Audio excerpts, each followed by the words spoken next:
Hey folks, welcome back to Geeks. I'm your host, Kurt Wiegel. Today's episode, we're reviewing Pieces of a Line. It's a relatively new line, so there aren't that many products for it yet. But I have to kind of break up the review into bite-sized chunks for various purposes. This is Legend by Mongoose Publishing. I received this book as part of being an Ennies judge, and I'm reviewing it as such. The two supplements, which we'll be discussing in a few minutes, are Monsters of Legend, which I received as a PDF, and Arms of Legend. Neither of these, at this time, I've received as being part of the Ennies judge. I just want to make sure that I get that broken down and understood. This is Legend, and it is a relatively small book. It's pint-sized, it's not real long. Type is readable. And what this is it is sort of the newest incarnation of RuneQuest. Now, RuneQuest is an aged, hoary old system that goes way, way back. And more recently, Mongoose Publishing produced sort of like an updated version of RuneQuest, and then RuneQuest 2nd Edition, and now we get Legend. This is a percentile system. If that sounds familiar, it's because this is the same engine that Call of Cthulhu was derived from. So BRP and Cthulhu ultimately came from the RuneQuest engine.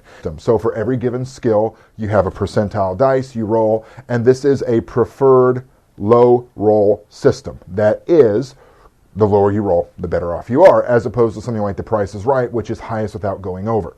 That's more Fading Suns. This is a low roll percentile system. One of the things that differentiates it from Call of Cthulhu is this is built sort of like for a fantasy setting, although you could really apply it almost anywhere.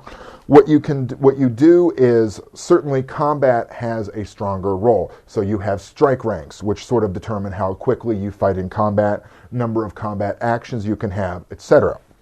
One of the things that also differentiates this from Cthulhu BRP is your base skill for a given, well, the base number you have for a given skill, I should say, is not a static number, like in Call of Cthulhu, hide or sneak at 10 or 15%, library use 25, etc. Here it is the sum of two of your attributes. So, for example, let's say that you are trying to make an athletics roll for a climb or some other feat of athleticism.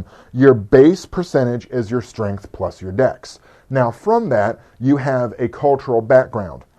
Legend sort of reduces down the cultural backgrounds we had in RuneQuest. In RuneQuest, there was like 5 or 6 different flavors of nomad. There was noble, townsman, peasant, civilized.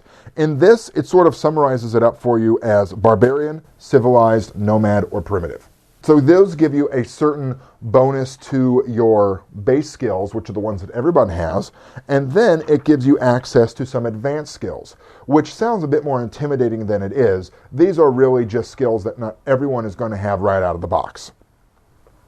Then it gives you some starting money that also comes from your background. Then you get into occupation.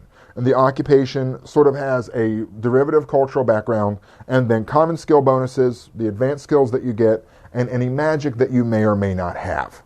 Okay, at the end of that, you have a battery of points that you can spend on your skills as you want to, sort of to modify it as you choose, and that is based on how experienced you want your character to be. Starting out, you get 250, season, you have a minimum age of 21, and you have 350 skill points to spend.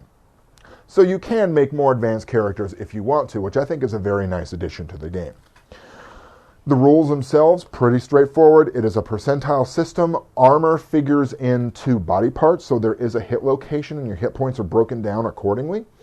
And you can determine where you hit and how much armor is on that position. Those can modify, the weight of your armor and your equipment can modify your strike rank, how quickly you move, etc.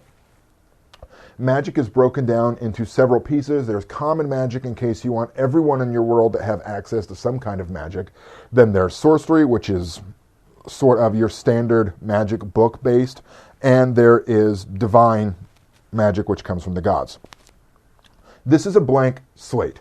There is no assumed world. There's no assumed setting other than you're probably going to be playing in a somewhat fantastic region. Monsters of Legend is your standard bestiary. You got all sorts of critters in here to choose from, as well as modifications that you can put onto each critter from a chaotic feature. So if battling chaos is a common theme in your game, or demonic influence, you just roll percentile on this table and slap that onto your monster. And that can really sort of challenge and modify everything you fight. This book, in terms of the monsters, is broken down by types. Humanoids, which include your dwarves, your elves, if you want to include those as a playable race, and the dice differences. If you want to make an elven character, here are the different dice you roll to make a character. Invertebrates, dinosaurs, and reptiles. And then finally, creatures of legend. Some of the more famous critters are included in this that you can fight. For example, a harpy, if you feel like you have the need to include one of those in your game, a ghoul, etc. Standard bestiary, but actually pretty useful if you want to include this in your game. Arms of Legend is a very expanded equipment guide. In this you find armor, weapons, transport.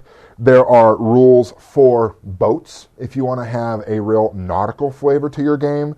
Some more expansions on enchantments and alchemy if you want to include those as layers. One of the things that's nice about this line is it's relatively new, so there's not a whole lot to buy into, and they're open sourcing this pretty wide.